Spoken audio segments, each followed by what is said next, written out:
Athletes, you are now in the hands of the starter. On your marks.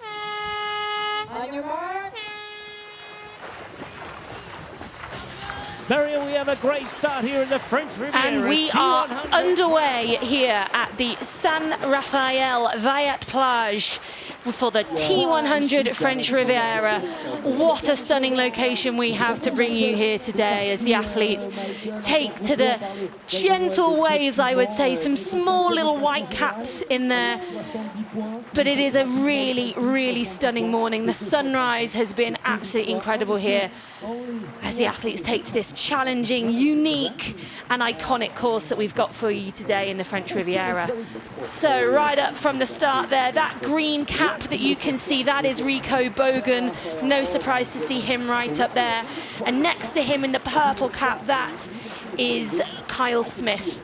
On his feet, I believe, is Sam Dickinson. And so here we go. He can't see very well. Yeah, you go shading his eyes. So that just shows what they're dealing with out there. They're swimming directly into the sunlight, into the sunshine at this early hour in the morning. Hayden Wild is in that pack, and we know what caliber of athlete Hayden is. We know what he's done in terms of his extraordinary comeback into the sport this year. But it's worth saying that in London he was about a minute down coming out of the water, and that's not going to be the case today. He is still in that pack, so he's going to come out in touch with the leaders, which just makes it such a hard day for everyone else when Hayden is there from the go. You know, you haven't had any chance to put time in on him. Like you mentioned, Vicky, you know, he was behind in London, but he really does just show testament to the fact that he knows how to claw his way back to recovery in the most professional way possible. And I think we're going to be see some very surprised faces in the next few seconds. Being one of the first onto your bike just means you don't have to worry about that congestion. Think of the distance from front to back of that pack. It's huge. So really important for someone like a Morgan Pearson and a Sam Dickinson to maintain the lead they've built in the swim and get out early onto that bike course. But this is now with the lead of the men's race. Sam Dickinson of Great Britain.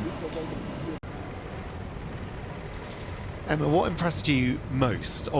Because I think you can make a case for each discipline being super, super impressive. So the swim, the fact that he had the shoulder injury, that's impressive. But then the fact that he also was able to get back on the bike and produce the sort of bike power that he did. But then the run, he made the run look so effortless. I mean, for you, what was the most impressive part of that comeback? I think he's process orientated. He's just so goes about doing what he needs to do in order to improve, and in this case, recover, get better. Obviously pain, manage pain, but then, you know, find technique. Curious to know if he has any tactics for himself and whether he or not he can play to those strengths on this sort of course. Probably he's never had the unique ability to ride it the way he can now and take any line he wants. Whoa, oh dear. Oof, that was a bit hot coming in there, wasn't it? That was a moment. I had to hold my breath there. I thought he might be going over the edge, but he's saved it and he's back with both feet in his pedals. I think he just came in too hot. I think he just came in too hot. Thinking that whether or not, you know, having a closed course, which he's never had before, just taking in more speed than he's ever been able to take. I mean, that's very unusual. I think he just got overcooked that corner, got the angle a bit wrong, bailed out early. He did super well to stay on there. San Francisco had those big, sharp inclines. And just wondering if Carl Smith there is asking for some help with his bike. Doesn't appear that he's got a flat tyre. I'm not sure if he's referring to the saddle has dropped. That was very hard to pick up. Looks like he's going to take the opportunity to stop. Yeah. Whether or not it's a wheel. Off the bike.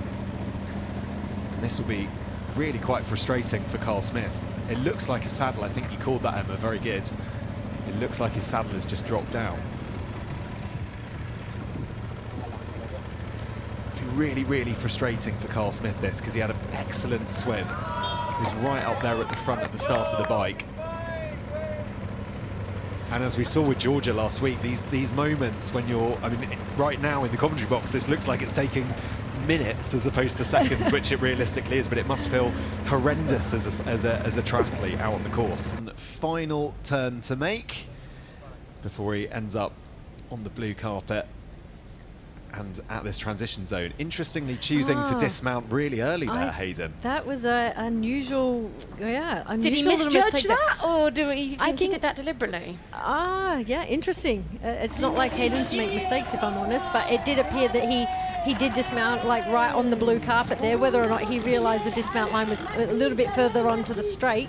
Let's see. It didn't appear like it cost him anything per se in terms of the distance they came in, or when they were getting off their bike to where they are now in transition. But yeah, in this type of racing, socks, so that can always prove a little difficult even at the best of times too. But he doesn't look super rushed. He looks very calm and very much in control, and if anything, it really didn't change it. Mathis Majurier, he had just broken off the front of that other little group of three, so he is now the third person in transition. And just as we said that, we saw Yelagines running past in the background, and this is Sam Dickinson, who again, a wild card athlete, really showing why he's worth a wild card and really gonna take so much confidence and heart from the athletes that he is going out of transition with. He is running out of transition with Yelagines, previous T100 winner. Hayden really turning it on here and pushing out in front to get this lead. All of those athletes behind will now get a sense of just how far ahead Hayden Wilde currently is.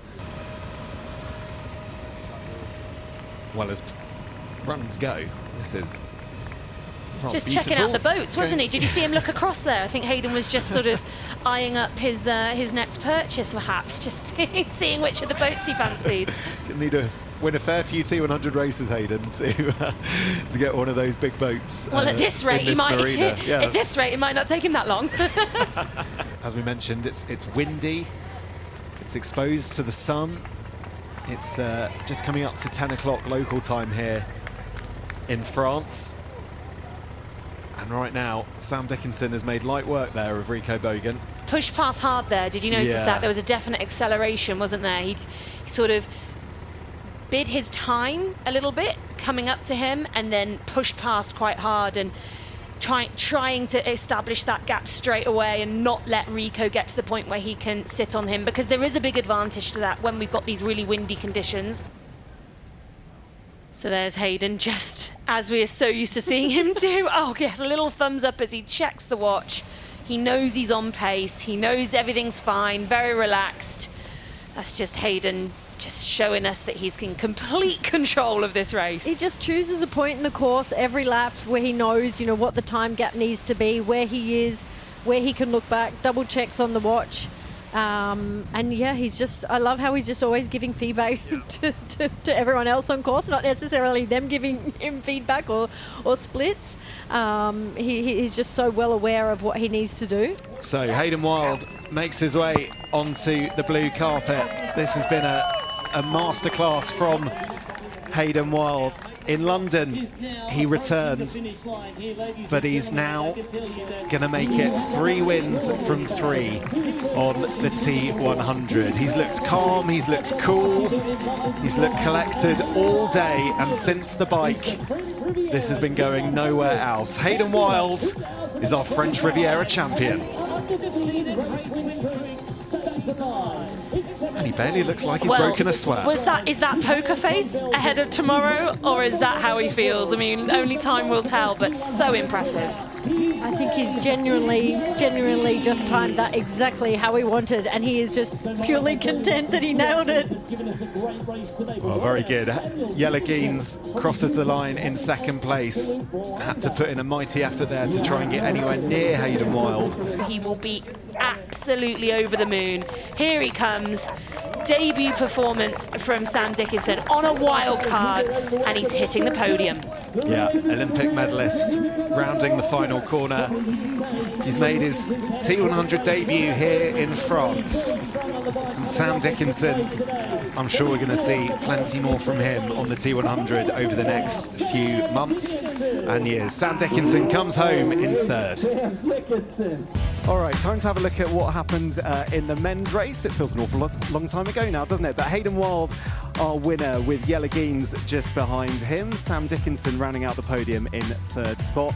Mathis Margirier, the local home hope, in fourth. Rico Bogan in fifth with the fastest bike leg of anyone. Morgan Pearson, look at that, with the fastest swim and fastest run. Gregory Barnaby in seventh. Wilhelm Hirsch in eighth. Antonio Benito Lopez and Menno Koolhaas rounds out the top 10. And then just a quick look at the race to Qatar standings and how it all finishes there, with 119 points for Yella Geens, a very good day for him. Hayden Wild in second on 105. Rico Bogan in third on 93. Mick and Newt also tied on 93. And Martin Van Riel rounding out the top 5.